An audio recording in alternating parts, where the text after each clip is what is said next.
हरीश यादव। राधे राधे महाराज जी। महाराज जी, श्री कृष्ण जी का सबसे पावरफुल मंत्र कौन सा है? सबसे हल्का मंत्र पहले हमें बता दे तो पावरफुल हम बता दें। भगवान के सब नाम में, सब मंत्रों में समान शक्ति विराजमान है, कोई हल्का नहीं है। नहीं, भगवान का सब नाम समान है। अनंत नाम है, अनंत मंत्र हैं, अनंत ग्रंथ हैं, अनंत पंथ हैं, सब समान हैं, क्योंकि भगवान भगवान है। इसलिए कभी ऐसी भावना न करे कि ये तो हल्का मंत्र है, ये तो हल्का नाम है, वो बहुत गरु नाम है। ये सब नाम समान है, सब में समान सामर्थ्य विराजमान है। जो नाम हमें प्रिय लगे उसी को जपना चाहिए, या जो गुरुदेव नाम मंत्र दे दें उसको जपना चाहिए। ऐसी भावना न रखनी चाहिए कि कोई हल्का मंत्र है या कोई बहुत पावरफुल मंत्र। सब पावरफुल हैं, जपने से है। अगर हमें बहुत पावरफुल मंत्र मिल जाए और हम जपें ना तो हमें कोई लाभ नहीं मिलेगा। और हम राम राम कृष्ण कृष्ण जपें, इसी से पावरफुल हो जाएंगे हम। जप के तो देखो, केवल भगवान का नाम जप के देखो आपके अंदर कितनी अपार सामर्थ्य आ जाती है। नाम जप, भगवान के सब नामों में समान सामर्थ्य है। अवनी जी। राधे राधे। राधे राधे महाराज जी। महाराज जी, हम ऐसा क्या करें कि जीवन में हमारी वजह से कभी किसी को दुख ना पहुंचे और हम अपनी सभी जिम्मेदारियों का निर्वाह पूरे कर्तव्य परायणता से। नाम जप करोगे तो आपकी बुद्धि शुद्ध रहेगी, और शुद्ध बुद्धि ही ठीक आचरण करवाती है। न्यायाधीश ठीक हो तो न्याय ठीक होगा। न्यायाधीश बुद्धि है, इस पूरे शरीर में निर्णयात्मक फाइनल करने वाली बुद्धि है। अगर हमारी बुद्धि शुद्ध, तो अगर बुद्धि शुद्ध है तो वो ऐसे ही आचरण कराएगी जिससे सबका मंगल होगा, जिससे सबको सुख पहुंचेगा। पर बुद्धि शुद्ध करने के लिए हमें नाम जप की आवश्यकता है, और नाम जप करने के लिए हमें भोजन पवित्र की आवश्यकता है। अगर भोजन पवित्र है, नाम जप चल रहा है, तो हमारा विचार पवित्र होगा। विचार पवित्र होंगे तो हमारे आचरण अच्छे होंगे, आचरण अच्छे होंगे तो सबको सुख मिलेगा। चाहत। राधे राधे। राधे राधे महाराज जी। महाराज जी, नाम जप करने पर भी अगर आनंद और प्रेम नहीं आ रहा तो महाराज जी। तो पूर्व के पाप नष्ट हो रहे हैं, चिंता मत करो। वो फ्री नहीं जा रहा, वो व्यर्थ नहीं जा रहा, वो काम अपना कर रहा है। आपके अंदर जो जलन है, जो अशांति है, वो आपके पूर्व जन्मों के पापों का नाश कर रहा है। और जहां नाश हुआ तो आनंद आ जाएगा, फिर एक नाम में भी रोमांच हो जाएगा। जब तक आपके पाप नष्ट नहीं होते तब तक बिल्कुल रूखा सूखा हृदय रहता है, मन भागता रहता है। नाम जपो तो खींचना पड़ता है, और जब उसी खींच खींच कर जपते जपते जहां पाप नष्ट हुए तो आनंद आ जाए। फिर तो रो रो करके प्रेम में डुबो डुबो कर राधा राधा, आंसू चल रहे राधा राधा, वो विकल होता जाता है। लेकिन ये तभी होगा जब पाप नष्ट हो जाएंगे। तो अभी पाप नष्ट हो रहे हैं, आनंद नहीं आ रहा, चिंता मत करो, वो आनंद देने वाला ही है, वो परमानंद प्रदान ही करेगा, व्यर्थ नहीं जाएगा नाम। नेहा त्यागी जी, दिल्ली से। श्री हरिवंश महाराज जी, आपके चरणों में कोटि कोटि प्रणाम। गुरुदेव, जब हम श्रद्धा और प्रेम से पावन नाम जप करते हैं तो उसका दिव्य प्रभाव हमारे जीवन में अनुभव होता है। महाराज जी, मेरी जिज्ञासा है कि क्या ये शुभ ऊर्जा उन प्रियजनों तक भी पहुंचती है जैसे माता पिता जो धरती पर नहीं है, चाहे वो सूक्ष्म लोक, परम धाम या पुनर्जन्म की अवस्था में हो? क्या हमारे जप से उन्हें शांति और उन्नति प्राप्त हो सकती है? बिल्कुल मिलेगी। इस शरीर से जिसका जिसका संबंध रहा है, यदि ये पाप कर्म करेगा तो उन संबंधियों को दुख पहुंचता है, और यदि पुण्य कर्म करेगा तो सुख पहुंचता है। यदि भगवान का भजन करेगा तो कल्याण होता है। 21 पीढ़ियों का कल्याण हो जाता है, सामने शास्त्रों में पढ़ा है। तो माता पिता को तो भगवत कृपा प्राप्त हो ही जाएगी यदि डट के भजन किया जाए और अपने को भगवत प्राप्ति हो जाए तब। ये तब है, 2-4 माला से नहीं है। ये निरंतर भजन करते हुए जब हम भगवत प्राप्त हो जाते हैं तो हमारा कुल धन्य हो जाता है। सो कुल धन्य उमा सुन, जगत पूज्य सुपनीत, श्री रघुवीर परायण जिह जन उपज विनीत। भगवान शंकर कहते हैं, हे उमा सुनो, वो कुल धन्य हो जाता है जिसमें विनय संपन्न गंभीर गुण वाला भगवान का भक्त पैदा होता है। जो निरंतर भगवान का नाम जप करता है वो अपने कुल को पावन कर देता है। नाम प्रसंग कहे तो उपदेश, जहाँ या धर्म धन्य सो देश, धन्य सो कुल जे जन्म भयो, धन्य सो तात, धन्य सो माय, संतत सकल सुनो चित लाए, श्री हरिवंश प्रताप। जो भगवान नाम जप करता है, भगवान नाम श्रवण करता है, भगवान नाम कीर्तन करता है, वो जिस देश में वास करता है वो देश धन्य हो गया। जिस कुल में जन्म लेता है वो कुल धन्य हो गया। माता पिता हैं वो धन्य हो गए, तो धन्य धन्य हो जाता है। सा तरति सा लोकांतार्यति, वो खुद तर सकता है, खुद तर जाता है, लोगों को तार देता है जो भगवान का भजन करता है। भजन में बड़ी सामर्थ्य है, पर डट के भजन करें। 2-4 माला की बात नहीं, निरंतर भजन जो कर रहे हैं वो अपने कुल को भी पावन कर देते हैं। गुरविंदर कौर भाटिया जी, प्रयाग। राधे राधे राधे महाराज जी, आपके चरणों में कोटि कोटि नमन। महाराज जी, मैं गुरु ग्रंथ साहिब जी का नित्य पाठ करती हूँ। जैसे कि गुरु ग्रंथ साहिब में लिखा है और आप श्री के श्रीमुख से भी सुना है कि हमेशा प्रभु का सिमरन करो, संतों के प्रति सेवा भाव रखो। मेरा सवाल है कि घर गृहस्थी वाले प्रभु का स्मरण करते हैं तो एक ध्यान अंदर से रहता है कि प्रभु हमारे परिवार की पर दृष्टि रखिएगा, बच्चों को सद्बुद्धि दीजिएगा। महाराज जी, ये अच्छा है, इसमें कोई परेशानी नहीं, बहुत अच्छा है। हम किससे कहेंगे? जब हमारे वही सब कुछ है तो हमारा जो परिवार है उसकी पूर्ति के लिए हम धन की भी आकांक्षा उन्हीं से करेंगे, और उस परिवार की रक्षा के लिए, संकट निवृत्ति के लिए भी हम उन्हीं से प्रार्थना करेंगे। प्रभु के सिवा हमारा कोई नहीं है, तो इसलिए ऐसा करना अनुचित नहीं है, करना ही चाहिए। क्योंकि हमारा परिवार है, गृहस्थी में है, तो हमारा परिवार सद्बुद्धि वाला बने, स्वस्थ रहे, हमें ऐसा धन मिले जिससे हम अपने परिवार का पोषण कर सकें। ये चाह तो हमें बनी ही रहेगी, क्योंकि हम गृहस्थ हैं, हमारा परिवार है, ये तो चाह रहेगी और रहना भी चाहिए, और भगवान से प्रार्थना करनी चाहिए। वो एक निष्काम भक्ति इस भक्ति के ऊपर जागृत होती है, वो इसका फल होगी। जब वो भक्ति जागृत होगी तो सारी जिम्मेवारी भगवान संभाल लेते हैं और वो निष्काम हो जाता है। उसके अंदर कोई कामना नहीं होती, आगे से आगे भगवान सब परोसते रहते हैं उसको जो जरूरत होती है, क्योंकि भगवान सर्वज्ञ हैं, भगवान सब कुछ जानते हैं। तो जो जरूरत होगी, हम ऐसा देखते हैं कि जैसे हमें जरूरत है 10 रुपया की, तो 11 रुपये आ जाएंगे। 10 की चिंता तुम्हें नहीं करनी, एक एक्स्ट्रा आ गया है कि 10 तो काम में प्रयोग कर लो, एक अपने विश्वास के लिए रख लो कि 10 की जरूरत थी, 11 मालिक ने दे दिए। तो ऐसा जब हम अनुभव करने लगते हैं तो अपनी कामनाएं शांत हो जाती है कि यार कामना क्या करना है, भगवान अपने से आप पूरा कर रहे हैं। पर ये उच्च कोटि की भक्ति है। अभी हमारी जो भक्ति है वो कामना वाली है, तो हम जो भी कामनाएं करें केवल प्रभु से करें, और सही बात, हमारी रक्षा और हमारी कामनाओं की पूर्ति भगवान ही कर सकते हैं। ये संसार स्वयं भिखारी है, ये क्या कर सकता है? जिससे तुम मांग रहे हो वो भी मांगने वाला है, जिससे तुम मांग रहे हो वो भी मांग रहा है, उसके अंदर भी कामना है, तो वो हमें क्या तृप्त कर सकता है? तृप्त तो वो कर सकता है जो जगत का मालिक है, इसलिए हमें उसी से मांगना चाहिए। वो हमारा पिता है, वो हमारा स्वामी है, हम उससे मांग सकते हैं। पर मांग तभी पूरी होगी जब 2 बातें होंगी, या तो तुम्हारा अनुष्ठान जोर का होगा, भजन तो पूरी होंगी, या भाव जोर का होगा।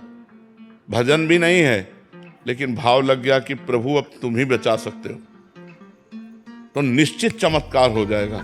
जैसे द्रौपदी जी का अंतिम भाव जुड़ा कि अब तो कोई रक्षा करने वाला नहीं, तो गोविंद वस्त्र बन गए, भगवान के वस्त्र ही बन गए। जब गजेंद्र को पता चला कि अब की झटके में गिरा मुझे डुबो देगा, तो हरि, तो भगवान उसी समय आकर के जब बिल्कुल एक तार कनेक्शन होगा तब तुम्हारी बात सुनी जाएगी। भगवान का फोन नंबर क्या है? भाव।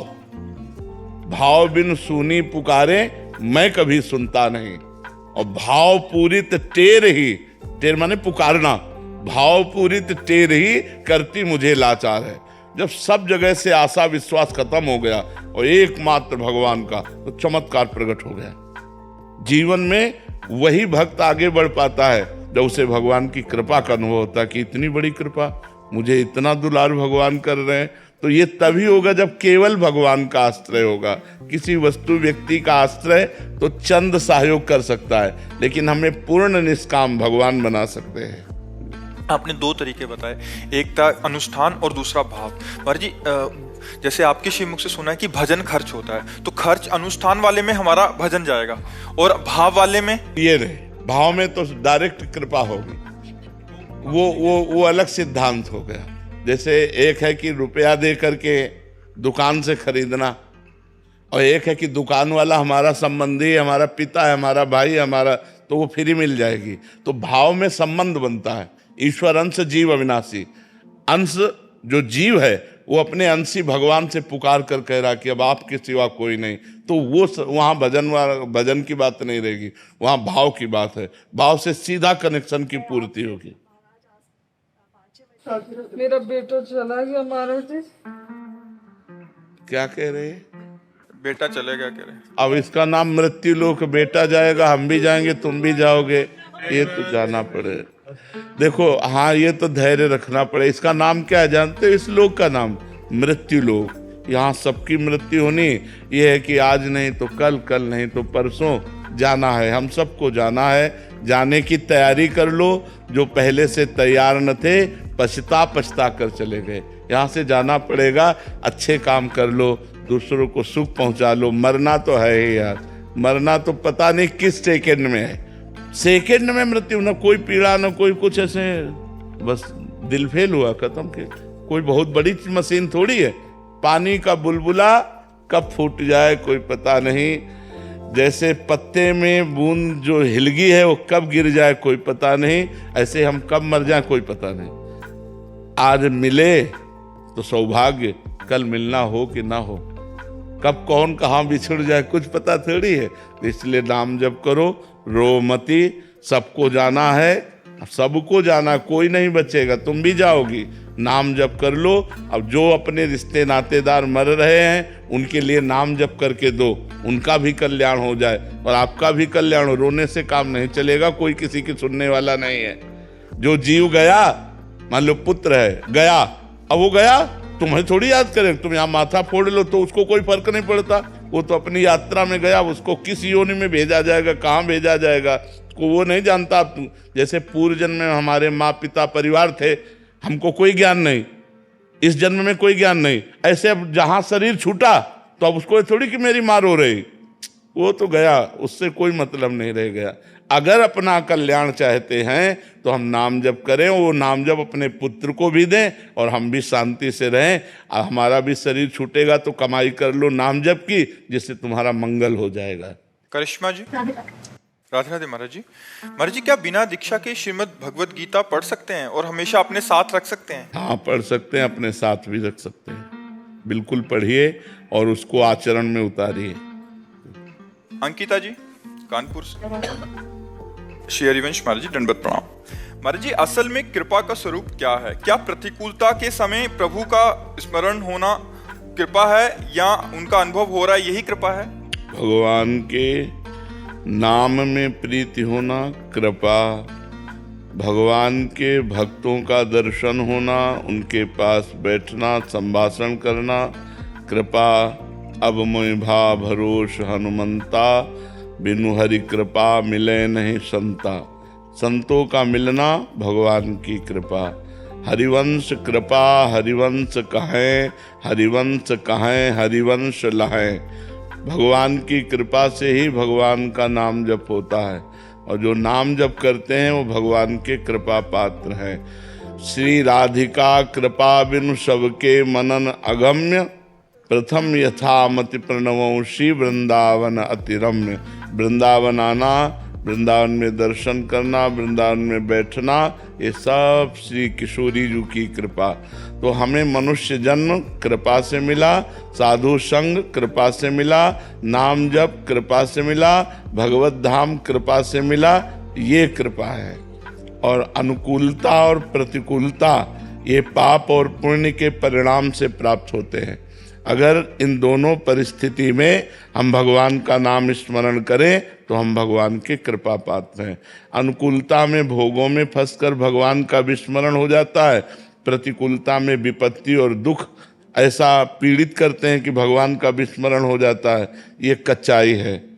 हम इतने पुष्ट बने कि हमें चाहे जितना सुख मिले भगवान को भूले ना, चाहे जितना दुख मिले हम भगवान के स्मरण में रहें, तो हम कृपा पात्र हैं। तो ये मानव जीवन की सार्थकता है कि हमें भगवत प्राप्ति हो जाए, हम अच्छे आचरण वाले बने, हम दूसरों को सुख देने वाले बने। यही मानव जीवन की कृपा है, यही भगवान की कृपा का फल है। महाराज जी, ज्यादातर भजन करने वालों के जीवन में ही प्रतिकूलताएं क्यों देखी जाती हैं? क्योंकि उनका पाप नष्ट होकर भगवत प्राप्ति होनी है। अनेक जन्मों के पापों का नाश करके अब आखिरी जन्म है, भगवान का साक्षात्कार होना है, भगवान का साक्षात्कार होकर जन्म मरण से मुक्त हो जाना है। इसलिए थोड़ा थोड़ा उनका बहुत बड़ा हिसाब थोड़े थोड़े में भोगवा कर उनको पावन कर दिया जाता है। इसीलिए प्राय बड़े बड़े संतों को भी बड़े बड़े कष्ट देखे गए। जी। सतपाल बंसल जी पानीपत से, राधे राधे महाराज जी। महाराज जी, आपके चरणों में कोटि कोटि प्रणाम। महाराज जी, भगवत गीता जी में लिखा है कि कर्म करो उसके अनुसार फल मिलेगा। महाराज जी, दूसरी तरफ ये लिखा है कि भगवान श्री कृष्ण जी कहते हैं कि मुझे ही जपो, मेरा ही ध्यान करो तो मोक्ष की प्राप्ति होगी। महाराज जी, अलग अलग। हाँ, तो कर्म फल से मोक्ष थोड़ी मिलता है, कर्म से मोक्ष थोड़ी मिलता है। अगर मोक्ष चाहिए तो भगवान की शरण में हो, भगवान का नाम जप करो, भगवान की आराधना करो। कर्म दो प्रकार के होते हैं, शुभ कर्म, अशुभ कर्म। अशुभ माने पाप कर्म, शुभ माने पुण्य कर्म। शुभ कर्म का फल सुख होता है सांसारिक, अशुभ कर्म का फल दुख होता है सांसारिक। लेकिन मोक्ष तो भगवान की शरण में होने से होगा। इसलिए भगवान की शरणागति, भगवान का नाम जप, भगवान की आराधना, यह हमें शुभ और अशुभ दोनों कर्मों से मुक्त करके आनंदमय, परमानंदमय, विज्ञानानंदमय, अखंडानंदमय, प्रेमानंदमय बना देती है। तो भगवान की आराधना अलग चीज है और कर्म अलग चीज है। कर्म दो ही प्रकार के होते हैं, पाप कर्म या पुण्य कर्म। और पाप और पुण्य दोनों से अलग भगवान का भजन का मार्ग है, जो पाप और पुण्य दोनों को नष्ट करके भगवत प्राप्ति कराता है। जब तक पाप शेष रहेगा तब तक नरक भोगना पड़ेगा, जब तक पुण्य शेष रहेगा तब तक स्वर्ग भोगना पड़ेगा। पाप पुण्य दोनों शेष रहेंगे तो उनसे मिश्रित होकर मनुष्य देह की प्राप्त होती है। न पाप न पुण्य तो भगवान को प्राप्त हो गया, मोक्ष को प्राप्त हो गया। नम्रता जी, राधे राधे महाराज जी। महाराज जी, हम अपने जीवन को इतना सुंदर कैसे बनाएं कि संत हमें अपना मान लें, या संतों के प्रेम को कैसे प्राप्त किया जा सकता है? भगवान की शरण होकर खूब नाम जप करो। हम पूरे जीवन का अनुभव कहते हैं, यदि भजन नहीं करोगे तो कुछ नहीं है। भजन करो, सब कुछ प्राप्त हो जाएगा, जो चाहिए आपको। खूब भजन करो, भजन से ही सारे सद्गुण प्रकट होते हैं। देखो, गोस्वामी तुलसीदास जी जब राम नाम का आश्रय लिया तो महान हो गए। बिल्वमंगल जी कृष्ण नाम का आश्रय लिया, महान हो गए। अपने लोग राधा नाम का आश्रय लिया तो देखो, आप लोग कृपा करके दर्शन देने आते हैं। नाम का प्रभाव, केवल नाम। हमें लगता है यदि हम नाम जप करें तो हमारी सारी समस्याओं का समाधान हो जाएगा। यदि हम नाम जप करें तो हमारे अंदर सारे सद्गुण आ जाएंगे। यदि हम नाम जप करें तो जब हमें भगवान प्यार करेंगे तो सब प्यार करेंगे। देखो, कहा है, जा पर कृपा राम की होई ता पर कृपा करे सब कोई। माँ का प्यार, पिता का प्यार, भाई का, परिवार का, पति पत्नी, सुख संसार, इन सबको बचपन से छोड़कर भगवान के लिए चले तो आज प्यार ही प्यार देने वाले हैं।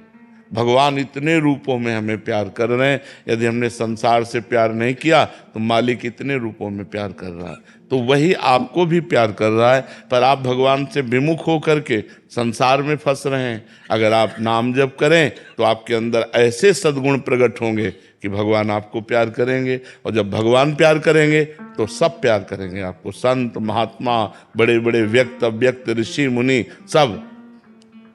जामवंत जी भगवान श्री राम से कह रहे हैं, जा पर नाथ करो तुम दाया, ताय सदा शुभ कुशल निरंतर, सुर नर मुनि प्रसन्नता ऊपर। हे नाथ, आप जिस पर कृपा कर दो तो देवता, ऋषि, मुनि सब उस पर कृपा कर देते हैं, सब उस पर प्रसन्न हो जाते हैं। तो भगवान का नाम जप करो। नाम जप से ऐसे सद्गुण प्रकट होंगे जिससे हमारे भगवान प्रसन्न हो जाएंगे, और भगवान प्रसन्न हो जाएंगे तो चराचर जगत प्रसन्न हो जाएगा। जा पर कृपा राम की होई, ता पर कृपा करे सब कोई। मीनाक्षी शर्मा जी गाजियाबाद से। राधा वल्लभ श्री श्री हरिवंश महाराज जी। महाराज जी, जैसे कि आप बोलते हो कि स्वाध्याय करना चाहिए, हमारा भगवान में दृढ़ विश्वास होता है। अभी मैं योग वशिष्ठ पढ़ रही हूँ, उसमें भक्त लीला का एक अध्याय है कि वो सरस्वती माता जी की भक्त होती है और उसके पति राजा पद्म की जब मृत्यु होती है तो वो सरस्वती माता का आवाहन करती है, तो वो लीला को चिदाकाश, चित्ताकाश, चिन्मयाकाश और भूताकाश के बारे में बताती है। महाराज जी, ये क्या आकाश? असल बात तो कोई कथा नहीं है, वो अपने ही शरीर की बात है। चित्ताकाश अंदर चित्त है ना, जैसे आप देखो स्थूल शरीर सो गया तो भूताकाश खत्म। अब जो स्वप्न होता है वो कहाँ होता है? वो चित्ताकाश में होता है।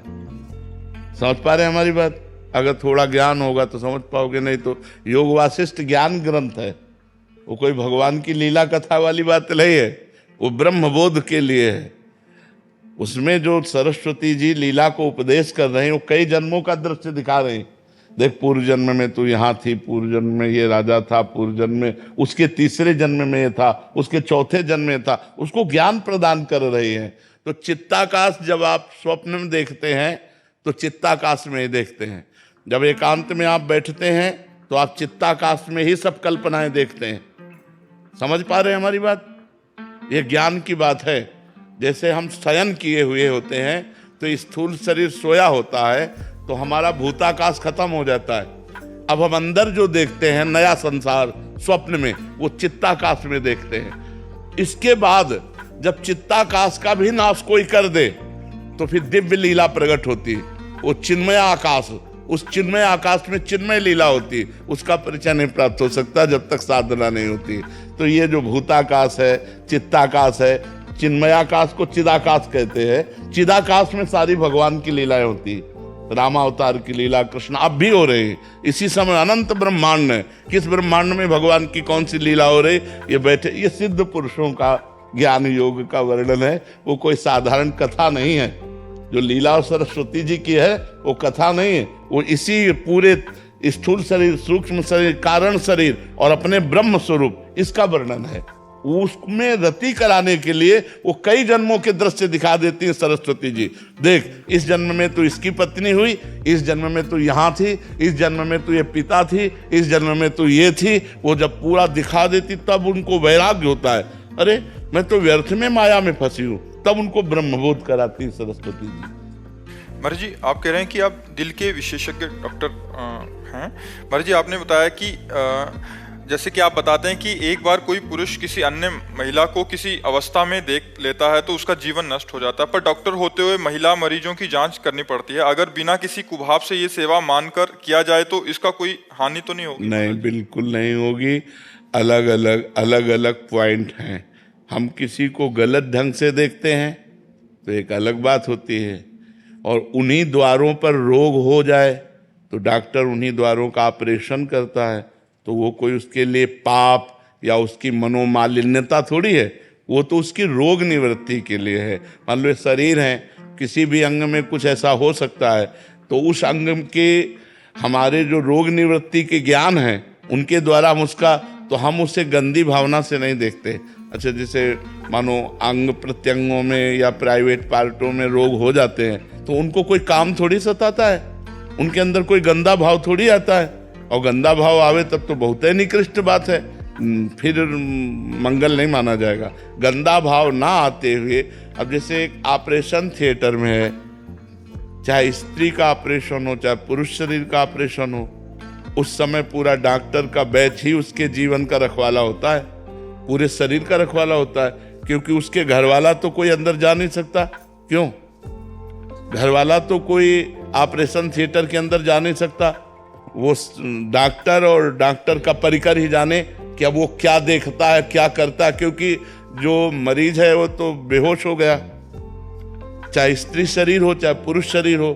अब आप डॉक्टर जन उसके रखवाले हैं, पूरी जिम्मेवारी आपकी है, जहां जो ऑपरेशन करना है जैसा, वो आपकी जिम्मेदारी। आप वहां क्या करते हैं वो सबसे बड़ा डॉक्टर देख रहा है। भगवान, जो आप कर्म करेंगे वही आपको भोगना पड़ेगा। अगर आप वहां कोई गलत हरकत करते हैं तो वो आपके जीवन के लिए बहुत हानिकारक होगी। आप ईमानदारी से मरीज के साथ बर्ताव करते हैं, क्योंकि मरीज बेहोश, उसके शरीर का रखवाला कोई परिवार का है नहीं और आप ही पूरी जिम्मेवारी की हो। तो हमें लगता है 1000-2000 डॉक्टर में किसी एक की ऐसी मनोमालिन्यता हो तो नहीं कह सकते, नहीं, बकाया बड़ी ईमानदारी से मरीज के साथ बर्ताव किया जाता है और वो भगवान की पदवी प्राप्त करता है। लोग कहते भी डॉक्टर भगवान का दूसरा स्वरूप है, ऐसा माना जाता है। वो इसीलिए माना जाता है कि वो पूरी ईमानदारी से बर्ताव करता है। तो हमें लगता है ऐसी परिस्थितियों में ये कोई पाप नहीं है, ये मनोमालिन्यता ही पाप है। जैसे हम मन को मलिन करके किसी स्त्री को देखते हैं, और ऐसे तो हम अपनी बहन को भी देखते हैं, बेटी को भी देखते हैं, माँ को भी देखते हैं, तो हमारे अंदर मनोमालिन्यता थोड़ी आ जाती है। अगर हम अपनी माँ बहन के समान अन्य माताओं बहनों को देखें तो कोई परेशानी नहीं, लेकिन हम गलत दृष्टि से देखेंगे तब वो पाप हो जाता है, जब हम गलत दृष्टि से देखते हैं। इसलिए आप खूब सेवा करो, उसमें कोई परेशानी नहीं। डॉक्टर इशमीत कौर जी, राधे राधे प्रभु। राधे राधे महाराज जी। महाराज जी, आप कह रहे हैं कि आप बच्चों के डॉक्टर हैं। महाराज जी, ऐसा बोला जाता है कि जब बच्चा जन्म लेता है तो माता के गर्भ से बाहर आकर सब भूल जाता है। बच्चों का डॉक्टर होने के कारण उनका जन्म होने पर माता पिता से भी पहले उन्हें पकड़कर उनके स्वस्थता की जांच का सौभाग्य मिलता है। उस दौरान उस बच्चे को राधा नाम या प्रभु का नाम सुनाने का महाराज जी क्या महत्व होगा? क्या उसको नाम यदि आप उसे राधा नाम, भगवान नाम सुनाते हैं तो पहला संस्कार उसके अंदर जो पड़ेगा वो जीवन में बहुत प्रकाश होगा, बहुत प्रकाश होगा। आप धन्यवाद की पात्र बनेंगे यदि बच्चा को कान में भगवान नाम सुनाएंगे। ये आपको बहुत बड़ा दान होगा, क्योंकि सृष्टि में प्रथम आगमन पर उसके कान में भगवान का नाम पड़ा। भगवान का नाम जरूर सुनाइए, उसका परम मंगल होगा। वो आगे चलकर धर्मात्मा पुरुष बन सकता है, यदि पूर्व के ज्यादा पाप ना हुए तो। अगर वो संस्कार उसके अंदर बैठ जाएगा वो धर्मात्मा पुरुष बन जाएगा। और ऐसे ही महाराज जी प्राण त्यागते समय भी कुछ बच्चे ऐसे आते हैं तो उनको भी नाम बिल्कुल बिल्कुल निश्चित भगवत प्राप्ति हो जाएगी। अंतिम समय में यदि वो भगवत स्मरण नहीं कर पा रहा है, भगवत स्मरण करने की क्षमता होती है, लेकिन जब मृत्यु की दशा आती है तो क्षमता खो जाती है, तो यदि हम उसके कान में नाम सुना देते हैं तो जो स्मरण करने का फल है वही श्रवण करने का फल है, उसको निश्चित भगवत प्राप्ति होगी। जरूर सुना देना चाहिए। आसपास अगर किसी के प्राण निकल रहे हों, पशु पक्षी के भी, तो जाके राधा राधा राधा राधा राधा राधा, निश्चित उसको भगवत प्राप्ति होगी। महाराज जी, कभी कभी जब प्रश्न पढ़ते हैं या समाज में देखते हैं, महाराज जी इतना ज्यादा बढ़ गया है महाराज जी, स्कूल आदि में, कॉलेज आदि में, मतलब दोस्ती मतलब केवल इसी पे निर्धारित हो गई है कि अंडा मीट, दारू, शराब, ये सब। और ये सब महाराज जी कब, ये तो और बढ़ता ही जाएगा। क्या है कि जो पाश्चात्य देश हैं, जो विदेश हैं, इनमें इन्हीं सब की बाहुल्यता, वहाँ धर्म की तो कोई बात है नहीं। विदेशों का जो मूल उद्देश्य है वो भोग परायणता है। खूब धन कमाओ, खूब अच्छे अच्छे भोजन पाओ। अच्छे अच्छे का मतलब कोई पवित्रता से मतलब नहीं है, उनकी जो भावना में अच्छा हो, और भोग को सजा के भोगो। आज इस घाटी पे जा रहे हैं, आज उस पार्टी पे जा रहे हैं, और अपने यहाँ धर्म से जीना है। अपने यहाँ होता है धर्म को लेकर के चलना है। तो हमें लगता है हम अपने देश की बात समझें, हम अपने उद्देश्य, और आप उसका परिणाम देखिएगा। यदि आप ये सब नहीं खाते पीते हैं तो आपका एक स्वस्थ जीवन रहेगा, आपकी बुद्धि पवित्र रहेगी। नहीं तो बुद्धि ही भ्रष्ट हो जाती है। ब्रह्मचर्य, संयम, अगर संयम और ब्रह्मचर्य में तो तुम्हारे अंदर वो बल होगा जो बल मांस खाने से नहीं होगा। मांस खाने से आप चर्बी बढ़ा सकते हो, लेकिन आप संकल्प सिद्ध नहीं हो सकते। पूर्व के ऋषि मुनि ऐसे थे, लेकिन कुछ भी कर सकते थे, क्योंकि पवित्रता थी, सत्य संकल्प था। आज हमारी पवित्रता नष्ट हो रही है, आज हम अपवित्र भोजन पा रहे हैं। अगर ब्रह्मचर्य से रहो और पवित्र अन्न पाओ और डट के व्यायाम करो तो तुम किसी को भी परास्त कर सकते हो। डबल शरीर है, लेकिन आपके अंदर ब्रह्मचर्य तो हो सकता है आप ऐसे हो, लेकिन डबल शरीर वाले को आप गिरा सकते हो। तो आजकल लोगों के दिमाग में पता नहीं क्या भर गया है कि शराब पीना, अंडा खाना, मांस खाना, पता नहीं उनको क्या समझ में आता है कि क्या बल है। पवित्र भोजन पाओ, पवित्र विचार रखो, दंड बैठक मारो, तो जो आपका शरीर बनेगा वो मांस से नहीं बनेगा।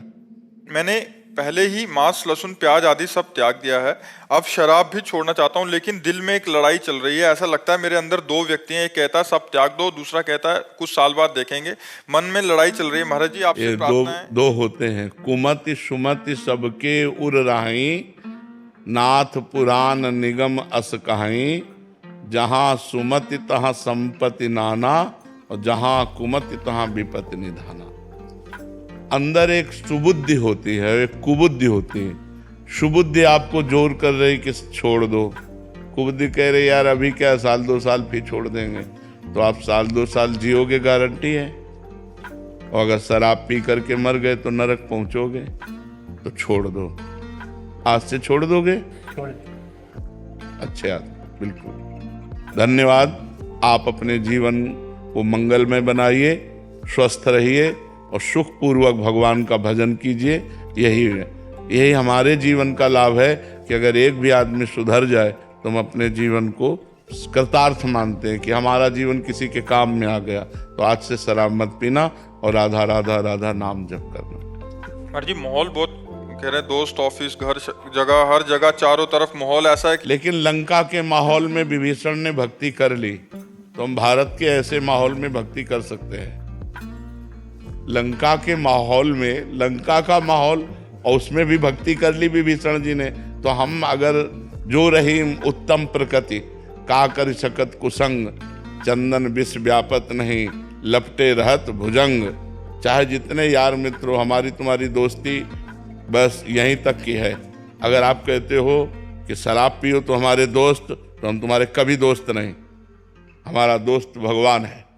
फिर मस्ती से चलना है। हम ऐसे दोस्ती करेंगे जैसे हमने कोई कसम खा ली कि हम ये नहीं करेंगे, तो फिर हम कह देते कि हमने कसम खाई है, हम ये काम नहीं कर सकते। तो यार कसम तोड़ो तो हमारी दोस्ती। तुम्हारे जैसे लाखों दोस्त अगर छूट जाते हैं तो भी हम कसम नहीं तोड़ेंगे, क्योंकि ये कसम ही हमें बलवान बना देगी।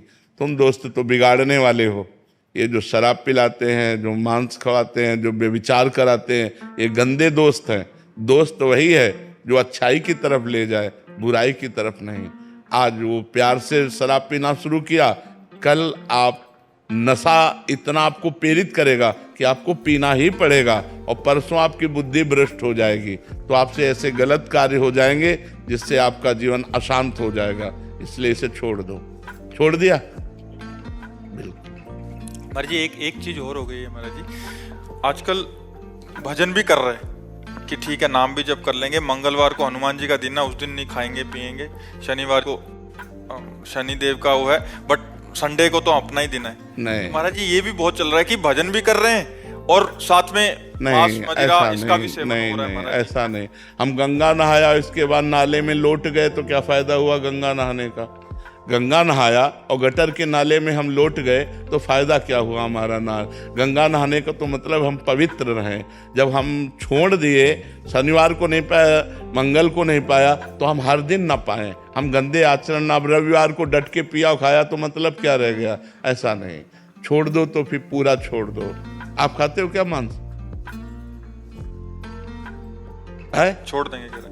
हाँ यार छोड़ दो। हमारे पास आए, वैसे हमारे पास आने से लोग डरते हैं कि जाएंगे तो बाबा छुड़वा देगा। तो यार अब आ गए हो तो छोड़ दो। शराब आपने छोड़ी, मांस आप छोड़ दोगे आज से पक्का?